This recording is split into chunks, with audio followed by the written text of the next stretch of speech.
Hey everybody, it's Christopher Small, the unconventional attorney, the owner of CMS Law Firm, and today I want to talk to you about how you handle stress. Before I get to that though, I really have a different request for today.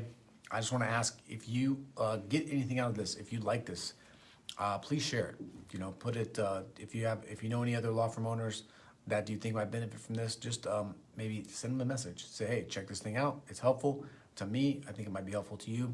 I would love to just get the word out about this podcast, about this content, about this information, and I think it's helpful. So if you enjoy what's going on, that's your fee, because the podcast is not going to be paid. I changed my mind. I just want to be able, again, to get this message out to as many people as possible, and to do that, it's got to be free. So if you want all the good stuff, all of my processes and back end stuff, you have to come in the sanctuary. But if you just want this content, this information, this helpful strategy, tips and stuff like that, I'm going to keep bringing it to you. And I am going to try to get even more sort of in the weeds, more real, more raw than I have been. So that's where today comes into play. How do you handle stress? Today I did 13 will signings. A lot of them were together, but it ended up being, I think, 7 separate meetings. It was a lot.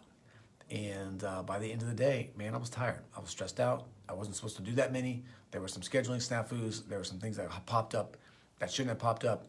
And I could feel myself getting more and more sort of annoyed by the situation, to just like put it bluntly. And I don't like it when things don't go according to plan. I don't like it when people operate outside of the systems and processes that I put in place, because it makes things like this happen.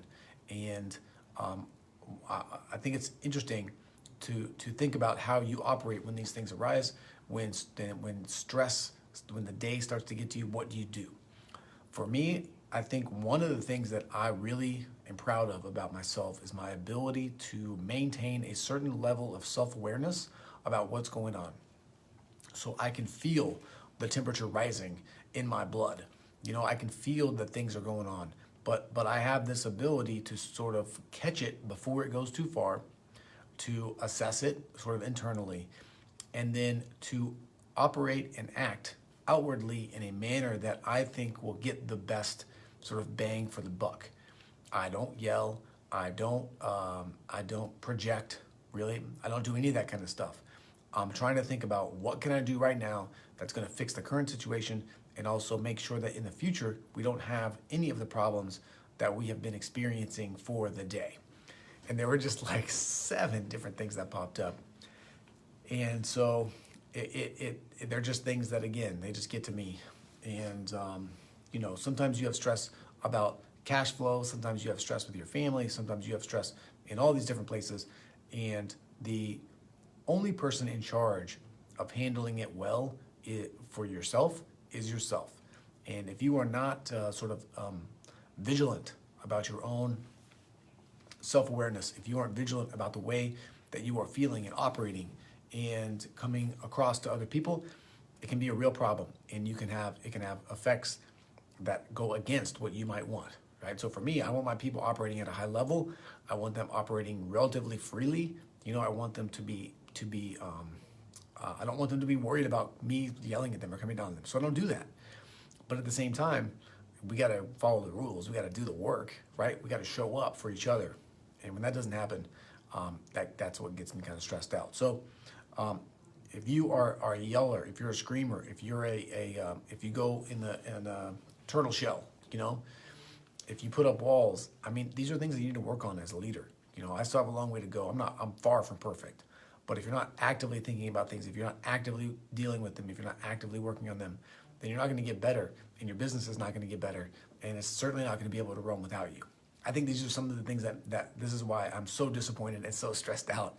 It's because, I want to be able to have room to maneuver. I want to be able to work at a higher level in this business, but I keep getting dragged in and sucked into these things because, people just aren't doing what I would expect them to do.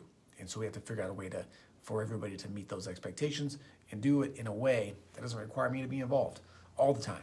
So that's it. Just want to talk about that today. Again, I'm going to be coming on here more often. I'm going to try to get on here every weekday and talk about what I did for the day, what I'm working on, and what's moving forward. Been doing some other calendar stuff I need to talk about, I guess. There's so many things that I'm doing in the day. But I've sort of updated the way that our calendar works and have been fixing that as well for multiple offices and multiple people. I might talk about that more tomorrow, but tonight I've got a goal setting meeting and probably we'll talk about that a little bit tomorrow. Okay, that's it for today. I will end you with, again, the request. Share this with somebody that needs it. If you're not on the newsletter and you want to get the newsletter, it's also great. theunconventionalattorney.com/newsletter. I'm not really trying to sell you a bunch of stuff. If you want to join the sanctuary and go faster and get all access to all the cool things I make, then I would encourage you to do that. If you need some coaching, that's the sanctuary is the place for that as well. We do things very differently than all those other people out there. Guarantee you, 100%. So that's it. As always, I am Christopher Small. I am the unconventional attorney. I'm the owner of CMS Law Firm. Thank you for your time. Thank you for your attention. I appreciate you, and I will talk to you again soon. See ya.